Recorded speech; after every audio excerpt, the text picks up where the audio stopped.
Prabhupada was in Los Angeles, and we were doing well, distributing lots of books, so we thought we'd go and see Prabhupada and tell him about it.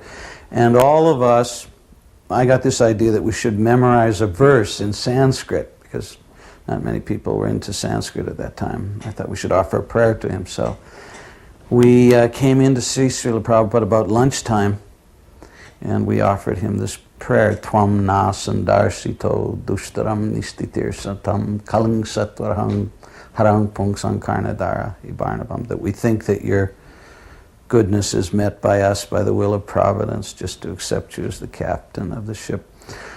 So, again, it was funny, I don't know. Krishna's right, I curse myself now, but Prabhupada asked us to take lunch with him. And I thought, no, we want to get back out and distribute more books, Prabhupada. So we missed another opportunity. My marriage was opposed by my parents. They were horrified at the idea that I was going to marry the movement.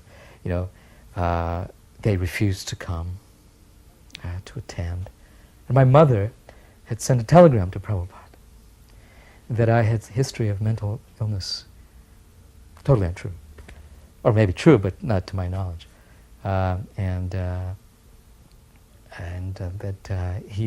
she was very angry and wrote a very angry letter to Prabhupada saying, a telegram actually, this was the day before marriage, that this was, that I didn't see the telegram, but I heard about it. Prabhupada called me in. This is my second interview with Prabhupada. Called me in, and right away he said, I received a telegram from your mother. She says you are crazy. Is this true? I thought about it and I thought, no. I said, I don't think so, Srila Prabhupada. But I suspect that she might be. Which was not a proper thing to say about one's mother in front of Prabhupada. Prabhupada never tolerated, generally did not tolerate disrespect to one's parents. There are other stories, but they're not my stories, so I mean. But I know there's a story about Brahmananda where he was made to bow down to his mother in front of Prabhupada, which is an interesting story, and there were others. But I had shown that kind of independence in front of Prabhupada. I wanted him to know that my mind was set, that, you know, that actually this whole process was a way of, you know, cutting the bonds of, you know, the family, the worldly family influence that might be there to stop me from doing that which I know I should wholeheartedly do, being guided by his wisdom and his kindness. So I said, but I think she might be, and I actually, you know, believed it. He laughed, very, you know, just a very hearty, heart-filled laugh. He said, ha ha ha. He said, well, that's all right. He said, if anyone asks, he said, I have not received this telegram. Before the press conference, Prabhupada was speaking to the devotees. There were about 30 people there, I think. Most of us were very young. There were a lot of young kids there, maybe 17, 18 years old. So I arrived after everything was in process, and when I walked in, I had the illusion that, I organized this thing, this is Prabhupada. So I sort of made everyone move out of the way, and I went right up to the front. I came with another devotee named Ganeshyama, who sat, in the entrance, near the entrance, very humbly, quietly.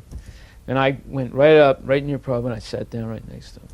And then there was one devotee named Lochananda. He was introducing everyone. He said, oh, and this is Hari Vilas Prabhupada, the president of the temple. So Prabhupada didn't look at me. And right away I felt bad. I said, why didn't he look at me? He mentioned my name. He didn't say anything, didn't even look, didn't even nod. So I realized I must have done something wrong. And I was feeling bad that I pushed everyone out of the way to go sit up front. So, and Lochananda said, and that's Ganeshyama in the back. He's the one that's translating your books. Prabhupada said, oh, where is he? Let him stand up. So Ganeshyama stood up and he said, thank you very much. So now I knew I had done something wrong. You know, I realized I must have been puffed up that, you know, why he didn't even look at me and he's acknowledging Ganesh Yama. So then they kept speaking a little more, and Prabhupada was thanking the devotees for participating in Krishna consciousness. Then he finally, there was news that we had just got a new temple. This was a major accomplishment. And Prabhupada said, where is it? And Lochanan said, it's a little bit out of town. So Prabhupada looked at me for the first time, and his look was very weighty, and I could barely look at him. You know, I felt, very, let's say, puffed up, and he had already put me down in a sense, and I was feeling very contrite about it. And then he said, so how far is the temple from Paris? So that question sort of shocked me, took me off balance, and I was thinking, well, it's not very far, Prabhupada.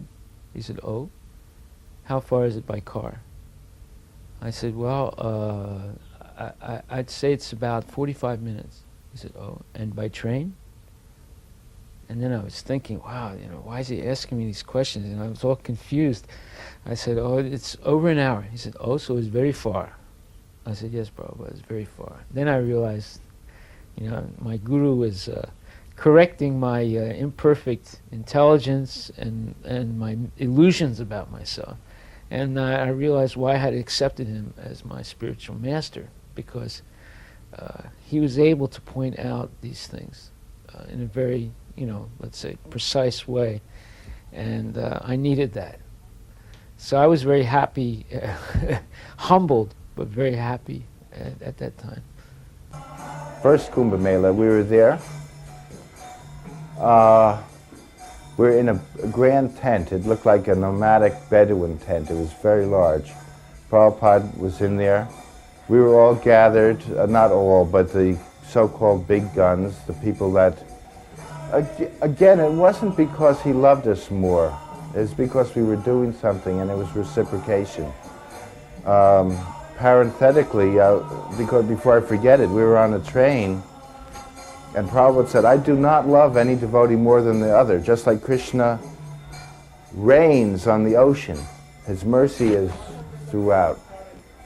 Well, similarly, he said, Krishna loves all his devotees equally, but if someone steps towards him, he will reciprocate. He will show that love. So Prabhupada was showing great love to the people who were doing something. So the so-called leaders were there. And he asked us, how do you know Krishna is God? So somebody says, because it says so in the Bhagavad Gita. And Prabhupada says, someone can say that is just a book. And I said, because you say so, Prabhupada. He says, I am just old man. Someone will say, what does he know? He is old man. So we didn't know. So Prabhupada said, the answer is because you feel the ecstasy. You feel the bliss. You feel the nectar. The proof of the pudding is in the eating. And I thought, what a great answer, because I had many times felt the ecstasies. That's what kept me going. And Prabhupada. I was scholarly, but really my Krishna consciousness from the very beginning was interacting with Prabhupada.